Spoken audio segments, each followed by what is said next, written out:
आप लोग यहाँ पर भाई विश्नाराम को न्याय दिलाने के लिए लगातार संघर्ष कर रहे हैं और यहाँ पर टिके हुए हैं। लगभग इस मेहनत का, इस प्रयास का फल हमें मिलना है।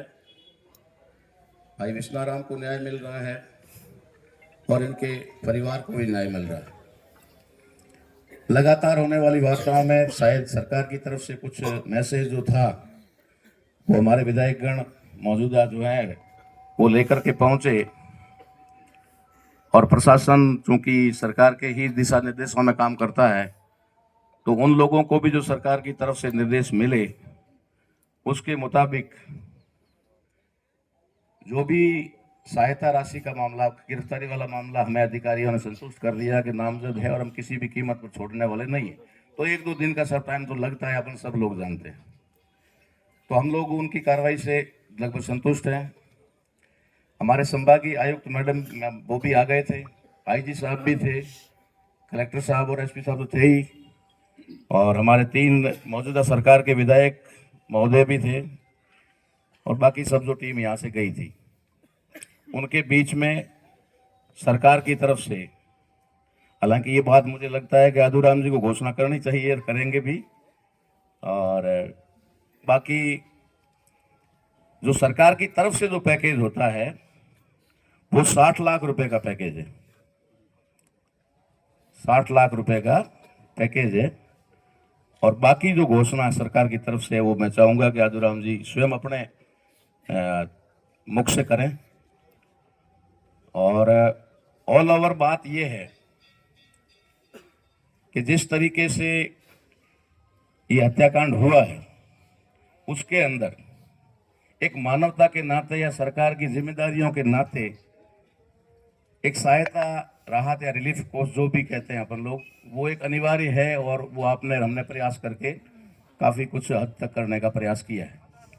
इसमें महत्वपूर्ण चीज़ जो थी वो विश्नाराम और उसके परिवार के लिए नहीं, सिर्फ मेघवाल जाति या समाज के लिए नहीं, संपूर्ण बालोतरा वासियों के लिए और बालोतरा जिला वासियों के लिए एक जो खौफनाक मामला था उसके बारे में खुद आईजी साहब ने कहा कि मैं किसी भी कीमत पर इसको छोड़ने वाला नहीं हूं। अगर हमें पहले इन्फॉर्मेशन होती तो ये घटना नहीं होती।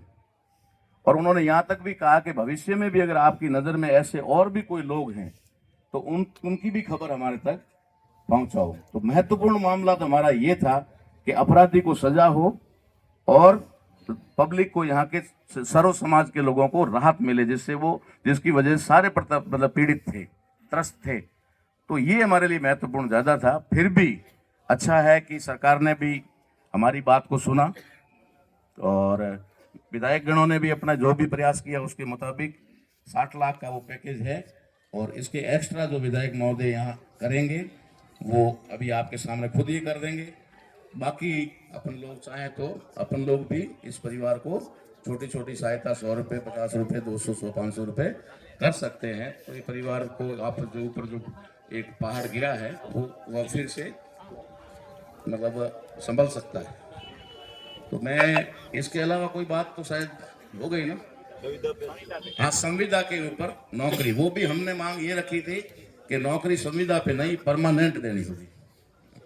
तो आजकल एक सिस्टम बना दिया है सरकारों ने, रूल बना दिया है कि एक तजुर्बे अनुभव की ही जरूरत हो, लेकिन पहले हमेशा संविदा पे लेते हैं, चाहे कंपाउंडर लो चाहे और भी कई चीज लोग जो है वो संविदा पे लेते हैं, फिर उन्हीं को परमानेंट करते हैं।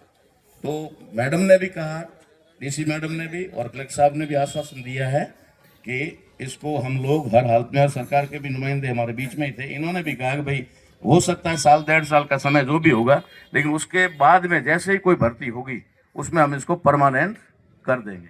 तो ये संविदा में एक नौकरी का हो गया, 60 लाख रुपए पैकेज सरकार की तरफ से हो गया, और जो राहत को उसमें अपनी घोषणा आप करेंगे वो विधायक महोदय यहाँ मौजूद हैं, ये करेंगे। और बाकी मैं समझता हूँ कि आप और हम सब लोग भी थोड़ा थोड़ा एक एक बूंद करें। ठीक है ना? संतुष्ट है ना? परिवार को संतुष्ट हम करने वाले हैं, पहले हमें संतुष्ट होना पड़ेगा। है?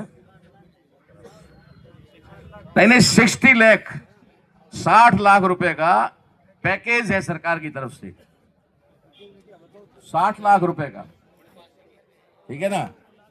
है वो सरकार की जो स्कीम है उसके अनुसार दिया जाएगा, किया जाएगा, जो जैसे भी प्रावधान है वो होता है।